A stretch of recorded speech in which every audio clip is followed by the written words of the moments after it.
Okay, I'm Ahad Gamza, your narrator for today. Yes, for today. Today we're gonna talk about uncanny valley phenomenon. Yes, you are right. Uncanny valley. So, I wanna ask you guys: have you ever wondered? Have you ever felt so threatened, so traumatized, like so scared when you see a character or robot that is like human, but it's not quite like a human? Yes, that feeling. That character is called the uncanny valley phenomenon. Yes. So without further ado, I have my friend Koyum here. We will further explain the details on the next part. See you.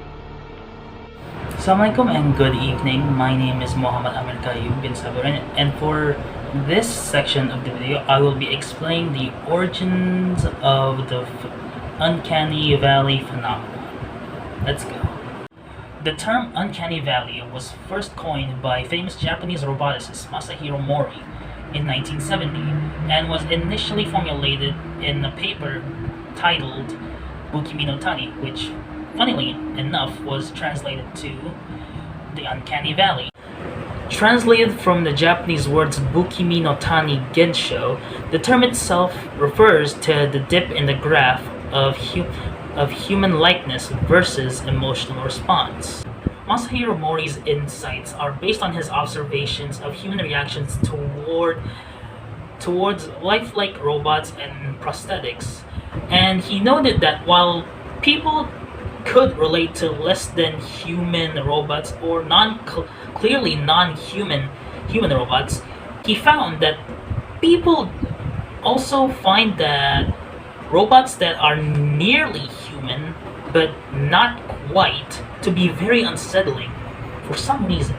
To explain this graph here, it basically boils down to the more something takes on the form of a human, the more empathy we feel towards said entity.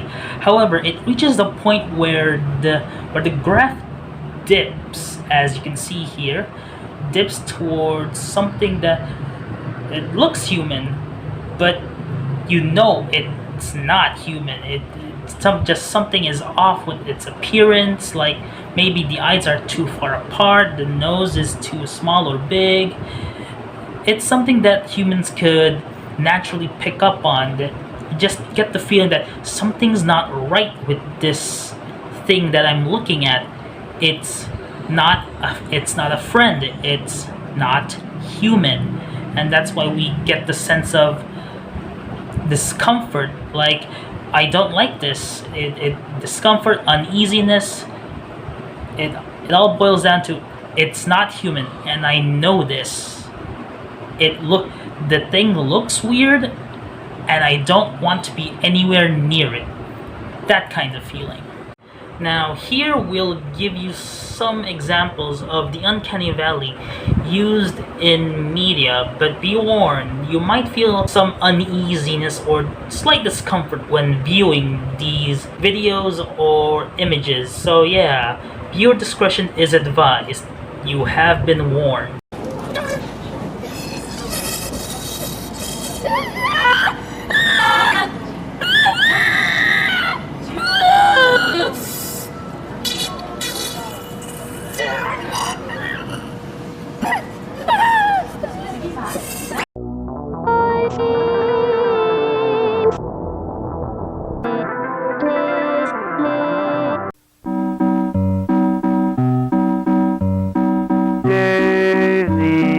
Daisy, give me your answer too.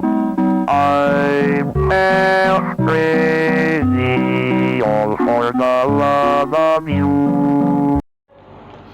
Okay, back again to your dearest narrator. Hi. Okay, after my friend Koyu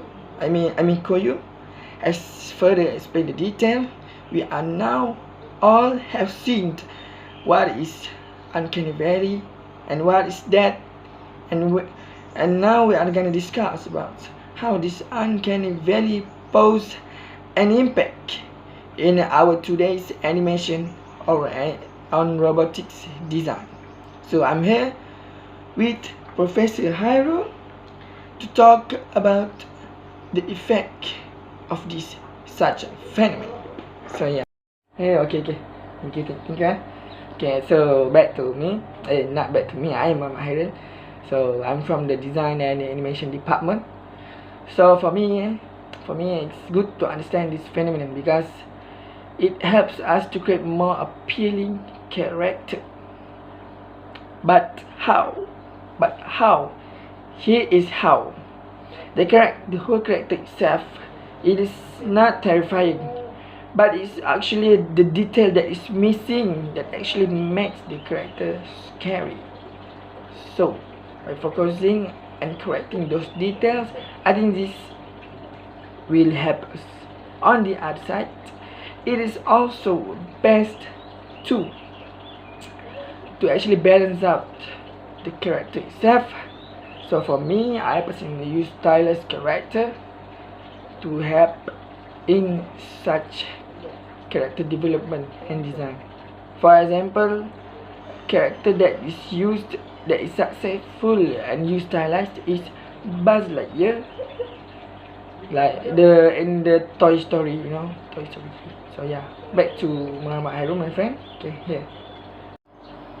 Okay, back to me, your favorite narrator for today. So I think this phenomenon, yes, actually pose a challenge for designer and also animator, but I think it is a good approach to use stylized as mentioned by Muhammad Hairul just now. So yeah, actually, I'll show you some example of a stylized character. Yes, on the next.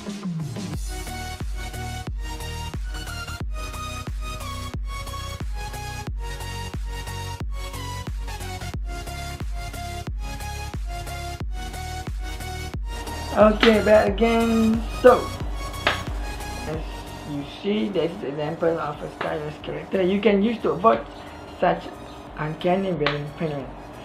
But conclusion is, actually, even though uncanny valley pose certain disadvantages for now, but have you ever heard changes comes when we go out from our comfort zone.